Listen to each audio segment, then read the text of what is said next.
Producer బండ్ల గణేష్ పై criminal case. బండ్ల గణేష్ పై case పెట్టిన అమ్మాయి ఎవరో మనం ఈ వీడియోలో చూద్దాం. ప్రొడ్యూసర్ బండ్ల గణేష్ అందరికీ సుపరిచితమే. ముందు సాధారణ యాక్టర్ గా కెరియర్ ను స్టార్ట్ చేసిన ఆయన తర్వాత పెద్ద ప్రొడ్యూసర్ గా మారిపోయారు. సినిమాలతో పాటు రాజకీయాల్లో కూడా ఎంట్రీ ఇచ్చారు. అయితే తాజాగా బండ్ల గణేష్ పై Hyderabad film Nagar police station లో కేసు నమోదైంది.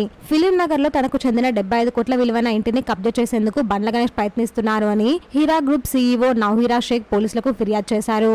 తన ఇంట్లో బండ్ల గణేష్ రెంట్ కుంటున్నారు అని, ఫోర్జరీ డాక్యుమెంట్లతో ఇంటిని కబ్జా చేసేందుకు ట్రై చేస్తున్నారు అని నౌహీరా ఆరోపించారు. ఇంటిని కాల్ చేయమని అడిగినందుకు తనను నిర్బంధించి బెదిరింపులకు పాల్పడుతున్నారు అని నౌహీరా కంప్లైంట్ లో పేర్కొన్నారు. ఇంత జరిగినా కూడా తన కంప్లైంట్ ను పోలీసులు పట్టించుకోలేదు అని, పైగా తన మీదనే కేసు నమోదు చేశారు అని నౌహీరా డీజీపీకి ఫిర్యాదు చేశారు.